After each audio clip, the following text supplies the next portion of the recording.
Barakatah Yahweh, Barakatah Yahweh Shah, Barakatah Yahweh, Barakatah Yahweh Shah, Barakatah Yahweh, Barakatah Yahweh Shah. All praises to Yahweh, Bahashim, Yahweh Shah, Bahashim Rekakadash. Now we're going to get into the revealing in the last days, the revelation. What is the big revelation of these last days? And it's a revelation that got to happen. Let's start off with 2 Thessalonians, because this revelation, when something is revealed, that means it was in darkness, nobody knew about it, it was a secret, people didn't know. So it's something new, it's something that's being revealed, uncovered, you see. So what was supposed to be uncovered in the last days? What was supposed to be revealed in the last days? 2 Thessalonians, the 2nd chapter, starting at verse 3. It says, "Let no man deceive you by any means, for that day shall not come." See, that day, that great, fear-inspiring battle of God, that great day is not going to come unless the revealing come first, let the revelation come first, let something new come out that nobody's been talking about, something new come out that nobody has known, something new has to come out before that day comes. It says, "Except there be a falling away first, and that man," not the devil, "that man of sin be revealed, the son of perdition." That perdition goes with son of destruction. Who's doing all the destroying on the earth? What man is destroying everything? See, he's got to be revealed before that day comes.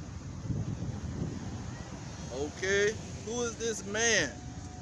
Now, 2 Thessalonians give all kind of clues to who this man is, but this just set the precedent of who was supposed to be revealed. Somebody was supposed to be revealed in the last days. Now, let's get another one. Jeremiah chapter 49, starting at the 10th verse.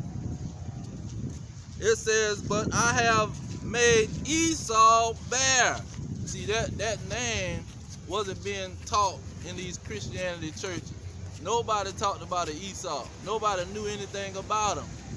He was in dark. That was a dark sin. That was something that was not talked about. Nobody talked about him. It says, "But I have made Esau bare." That bare goes for naked, uncovered, exposed.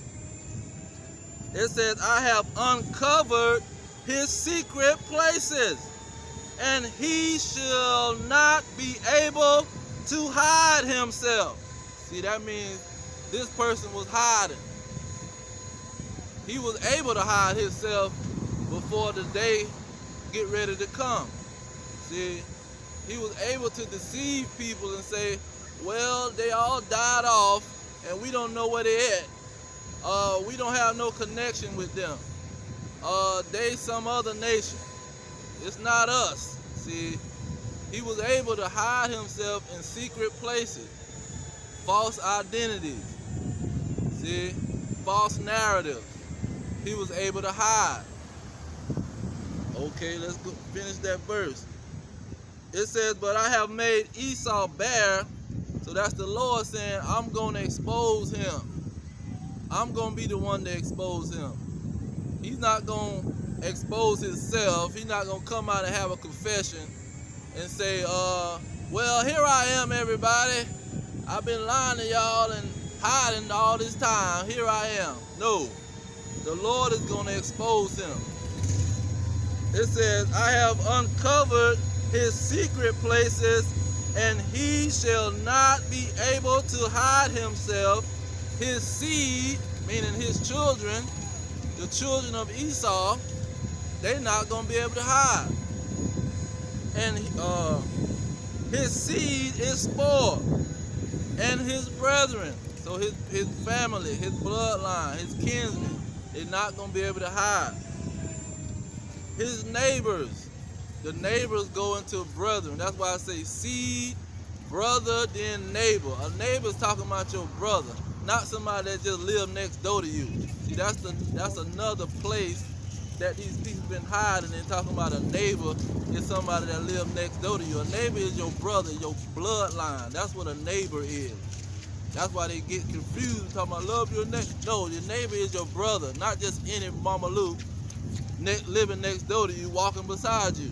Your neighbor is your brother. See, that's the lie that they've been telling.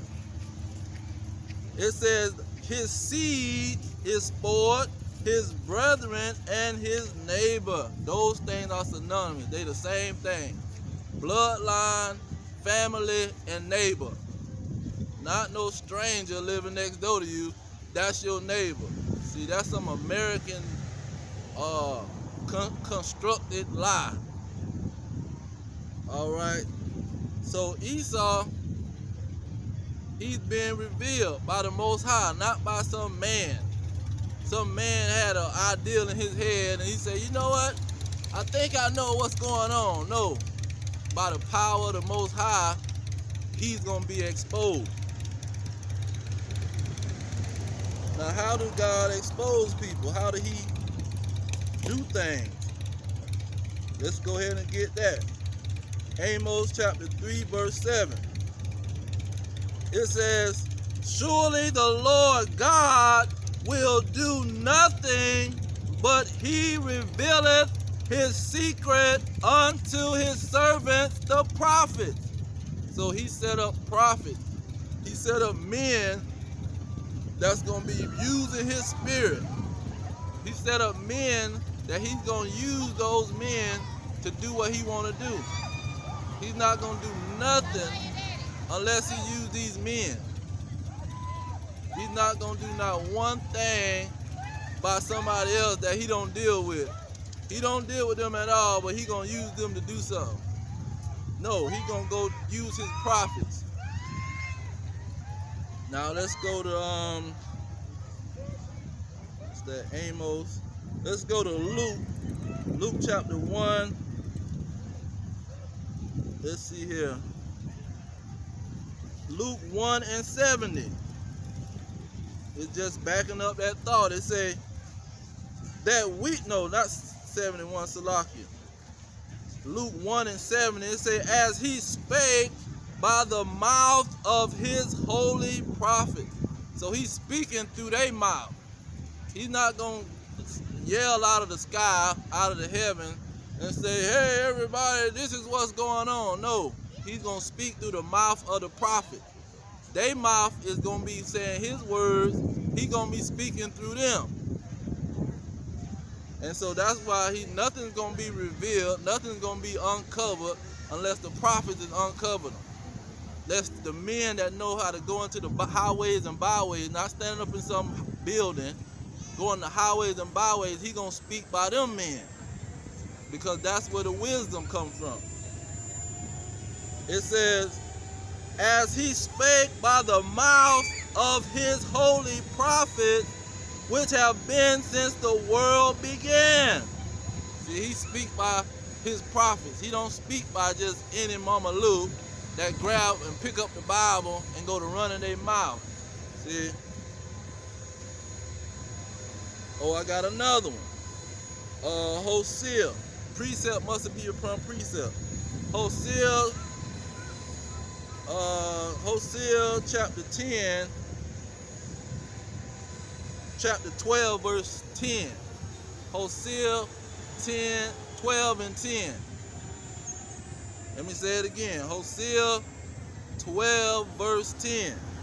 It says, I have also spoken by the prophets. See, he don't speak by nobody else.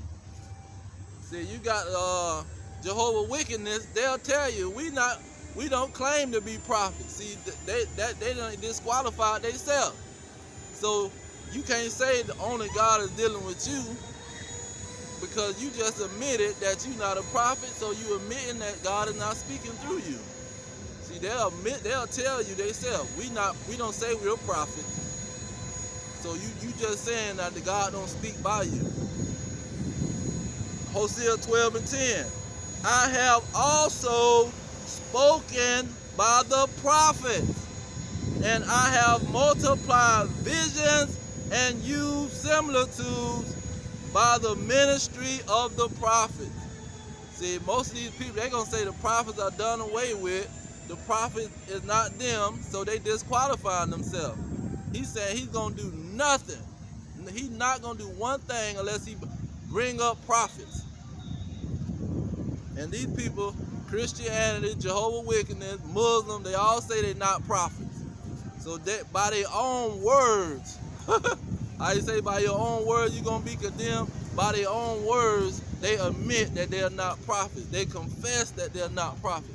But we don't do that. We tell you our bloodline are prophets. Only our bloodline will be prophets. We go along with the scriptures. They don't. They say, no, we don't believe, we don't do none of that. So, okay, congratulations. Dawah says, you told the truth, not even knowing that you did it. Now, let's go into Deuteronomy 29 and 29. Then we're going to get back. What is the prophets revealing? It says, Deuteronomy 29 and 29, the secret things belong unto the Lord our God, but those things which are revealed belong unto us and to our children forever. So it wasn't going to be, oh, the children of Israel, he don't deal with them no more. No, he said he going to talk by the Israelites forever. Them and their children. Not somebody else's children when they grow up. Only the Israelites' children. That forever stands for forever. Not just until he bring their Messiah, and then he gonna bring some other people to be the mouthpiece, his mouthpiece. Makes no sense. Now what is these people gonna reveal? They gonna reveal their enemies. See?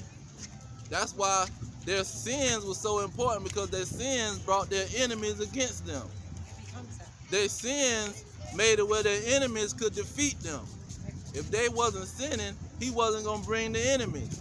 He brought the enemies in Babylon. He brought the enemies in Assyria. He brought the enemies with the Greeks. He brought the enemies with the Romans.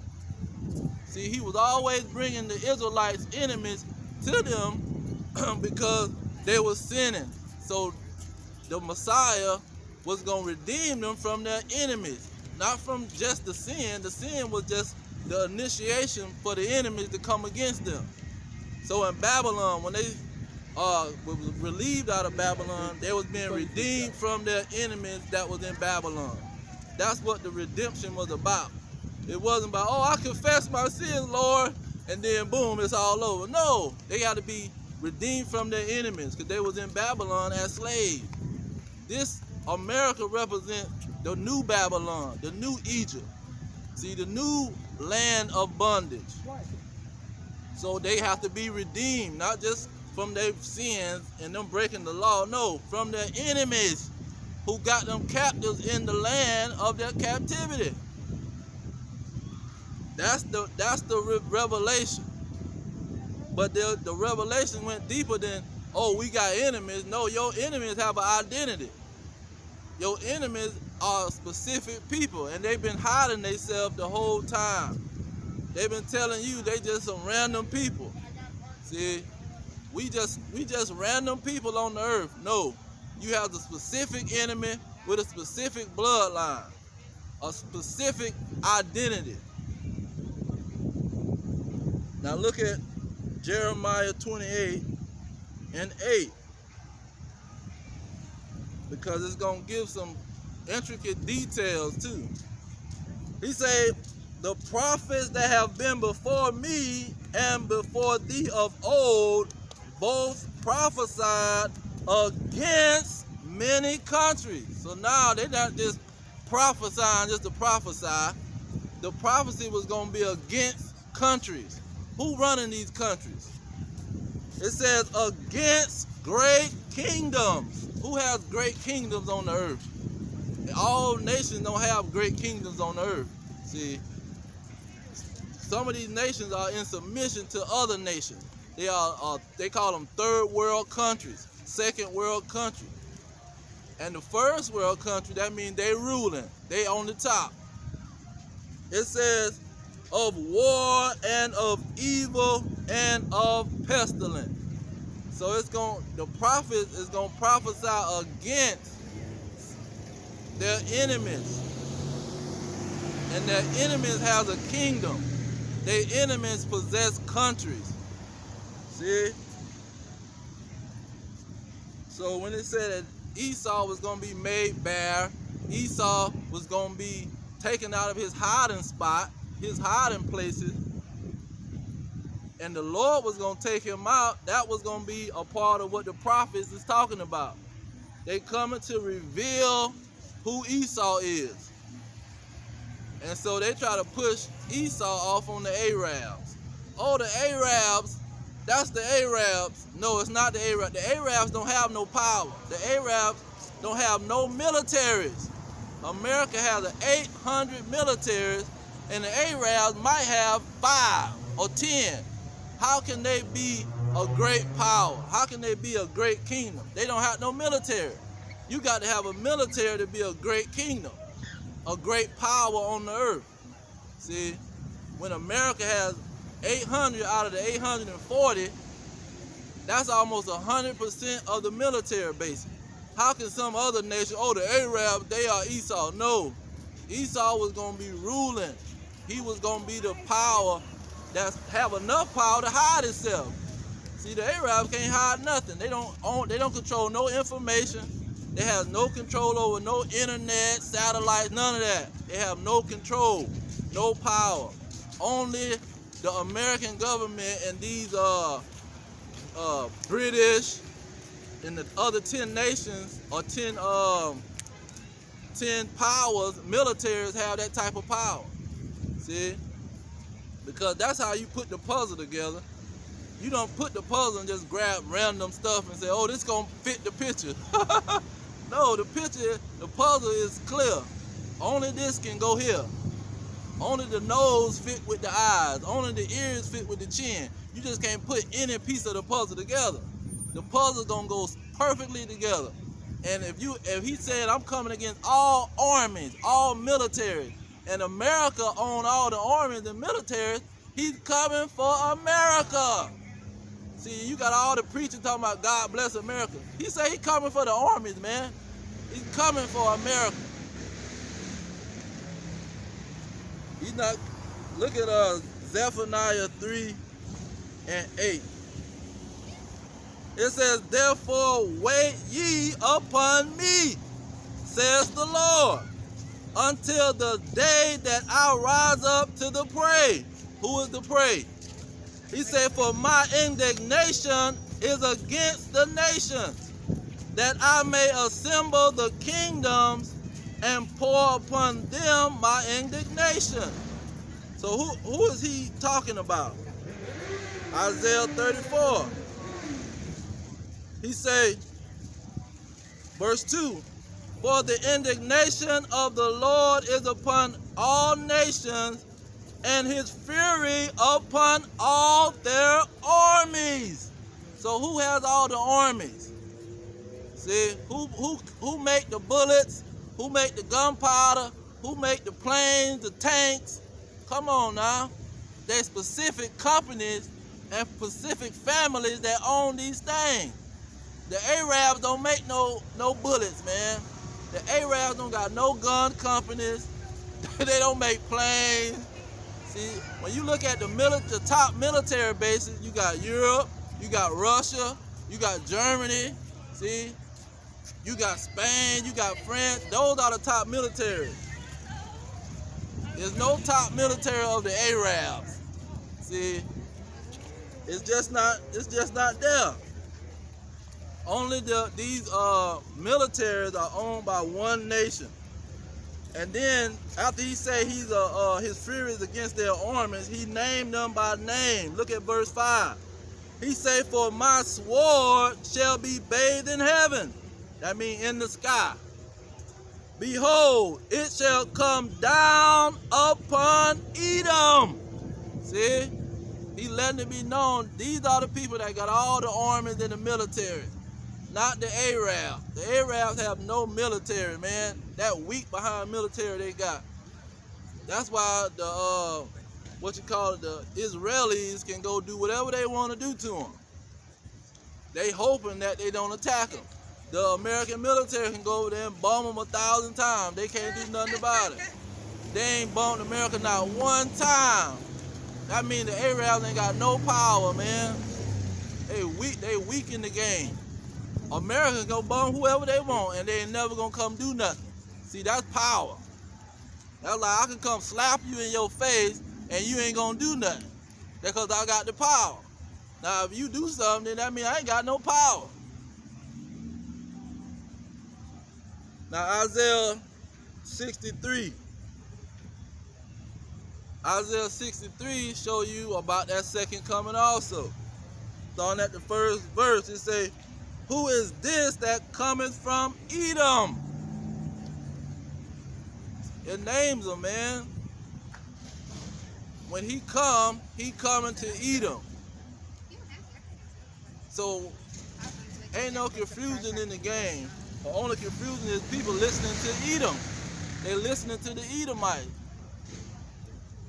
Because they going to say, oh, that they dead, they all died off around the Roman time. That's a lie. They the greatest nation. Now, let's see. Now you got the prophet Obadiah. Obadiah, when you talking about prophets, and they're going to reveal something.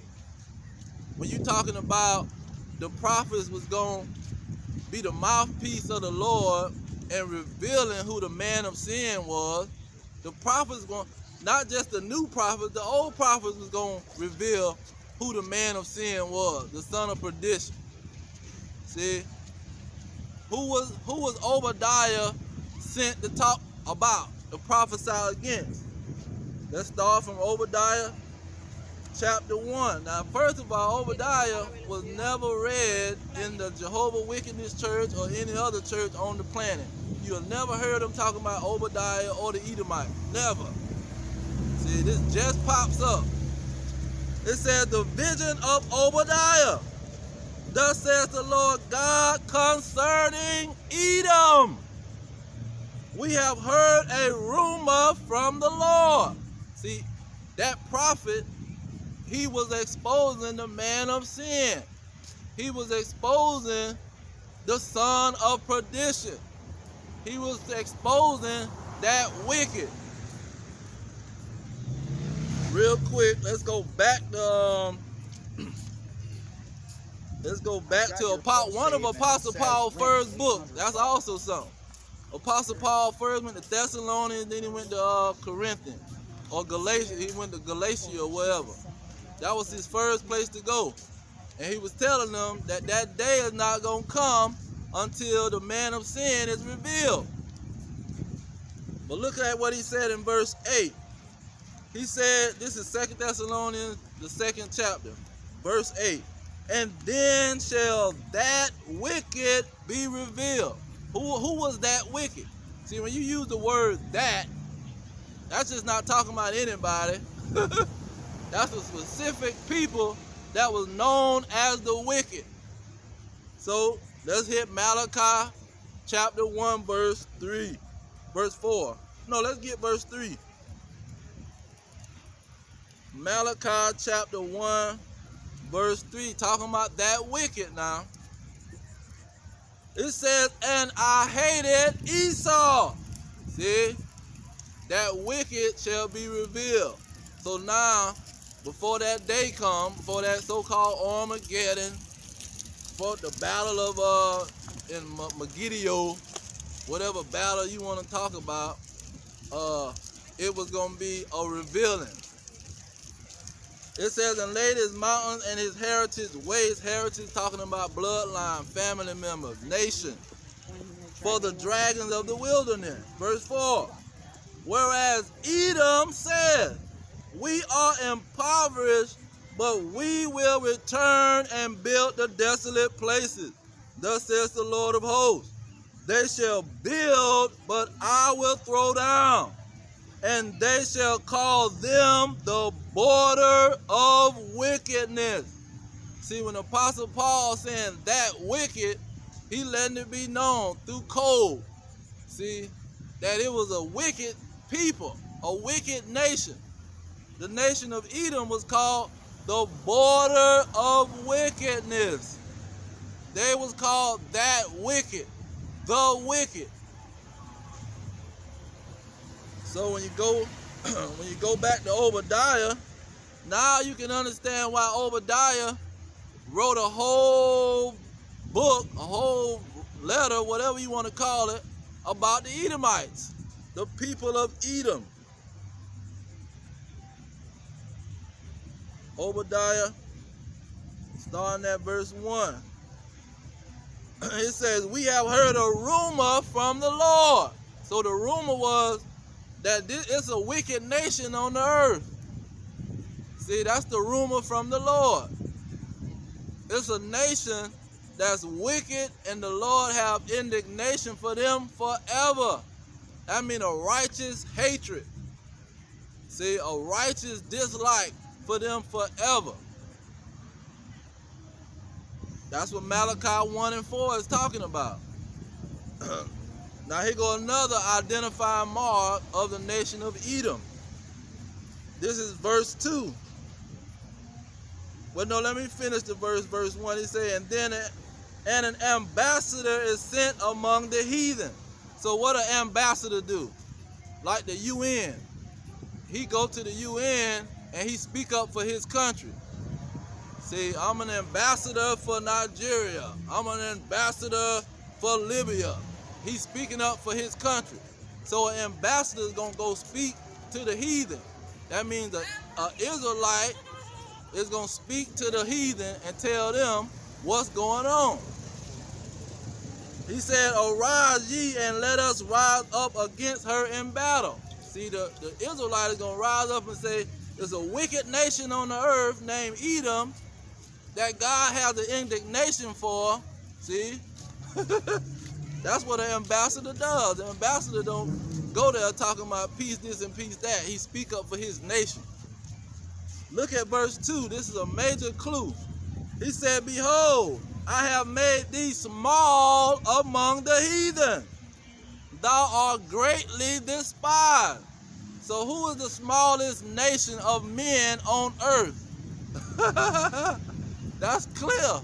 Now you have one group of men that's 7% out of 100%, they 7%. Who is this 7% of men on earth? The so-called red man. 7%. All these people on the earth, 7%. Come on now. That's why they so scared about abortion and all of this, their nation being genocide. Let's read it again. He said, behold, I have made thee small among the heathen. Thou art greatly despised. See, the Israelites is not 7% of the world population. See, the Israelites is the sand of the sea.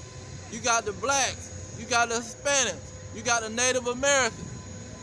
You think those three nations is under 7%? No. They are the sands of the sea, man. Only the so-called white man is 7% of the population. He said he ain't gonna make them small among the heathen. That means small among the non-Israelites.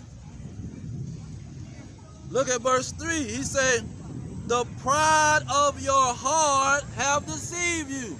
So they got all this money and military power, and now it done confused them on who really got the power. See, just because you got money and you got, say you got 3 militaries and you got $1 million, you're not gonna beat the American government just because you got some money and some guns. You got enough you should have enough understanding. Okay, they got all the power. I can't defeat them. But see, Esau, he's not looking at God that way. He's saying, I got military and I got money and I'm all that. I'm not gonna do nothing what he tell me to do. God don't exist. It's an evolution, a big bang. The big bang happened. See, God don't exist, man. What y'all talking about? It was an explosion in the sky, and it started making all kind of bacteria and birds and animals and trees and plants, and all kind of inventions came out of a big explosion.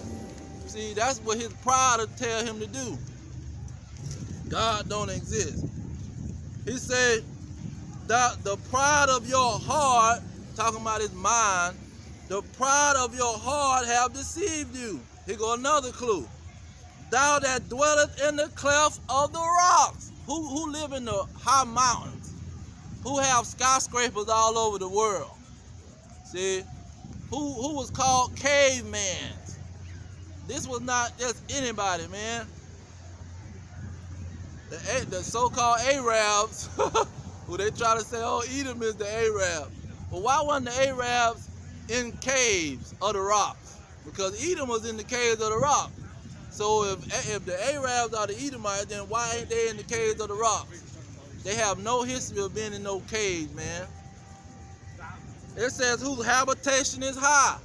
The skyscrapers didn't start over there in the Arab country. It started in New York City, America. It says, that saith in his heart, who shall bring me down to the ground? So ain't nobody else but the so-called white man and the Edomites, who are the Edomites, are saying, who gonna defeat us in our army, man? Who gonna defeat our tanks? Who gonna defeat our battleships in the water? Who gonna defeat our planes that break the sound barrier? Who gonna defeat our submarines? Who gonna defeat our army, man? Because they got all the military power. There's not no freaking Arab walking around with a sword. He got some power. The Arab's in the desert on a camel. he on the camel, but he got all the power. No, only Esau got the power to brag and say, who gonna bring me down? Who gonna defeat me and my army? See, the Arabs can't brag and say, oh, who gonna beat us? Soon you say America, they gonna go to shaking in their boots. Because they know America got the power. Only America and the so-called white man can be the nation of Edom. See, I'm a master of puzzle. I put puzzles together all day with the old people. We put puzzles together all day. And you can't just grab any piece to make the puzzle go your way. The puzzle that you can't put no, oh, I'm gonna just grab this piece. You got to be able to put the puzzle pieces together. And if somebody tell me a story about a certain group of people, I'm gonna be able to identify them by the story. Oh, they gonna be doing this, they gonna be doing that. Okay, that's the people. Not just a random people. The Arabs. What the hell, the Arabs? Get out of here, man. Look at verse 4. It say, though thou exalt thyself as the eagle. Okay, that's another piece of the puzzle that goes along with America and the military power. The eagle. See, what's America's symbol? The eagle. What's Germany's symbol? The eagle. Because technically, Germany and the Dutch, they started America. The Dutch went to go get all these people and put them in slavery. They was the first people to jump out there. Then you got the Spanish, the French, the British. They all came over here with colonies, and now you got the eagle coming out of that. It says, though thou exalt thyself as the eagle, and though thou set thy nest among the stars. Who is among the stars, man? Who got satellites and what you call it, space stations all in the sky. The Arabs don't got no space station in the sky. The Arabs barely can shoot a missile up there, man. Oh, the Edom is the Arabs. It says, though thou set thy nest among the stars. What is a nest? A nest is where you sit at. A nest for a bird is his house. So if you got a space station, that's your nest among the stars, the nation of Edom. It's clear. See, that's why the Christian church would never read Obadiah and try to break it down, because it was too clear. Too clear of who it was talking about. It says, thence will I bring thee down, says the Lord.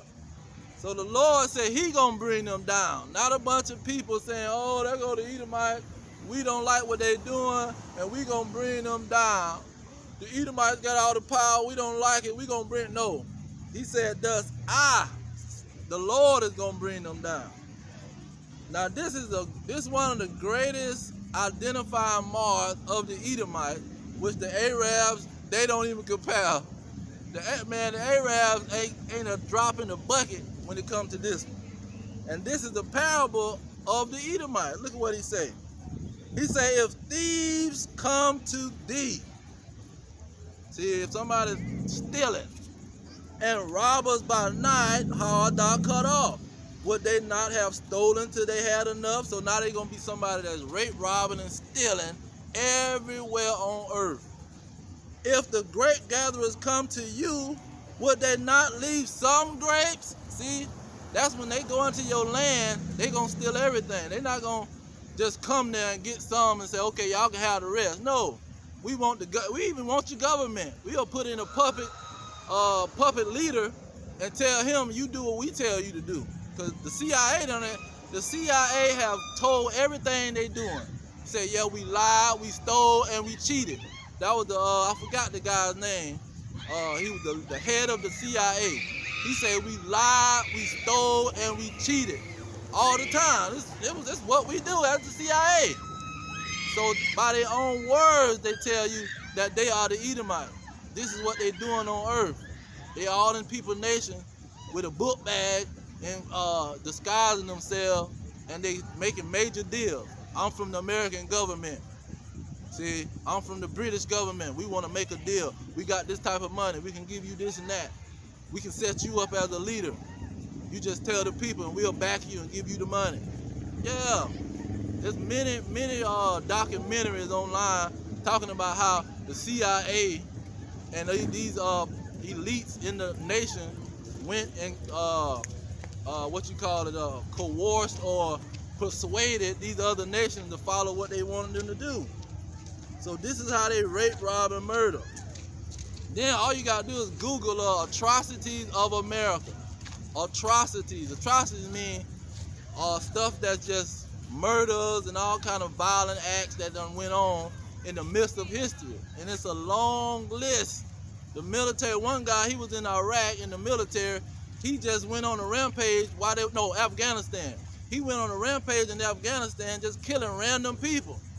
His other people had to say, well, they asked where he was at. Well, he done took a Jeep out, and he out there just shooting random women and Australian people. He just done went crazy. See, that's the kind of stuff that they do.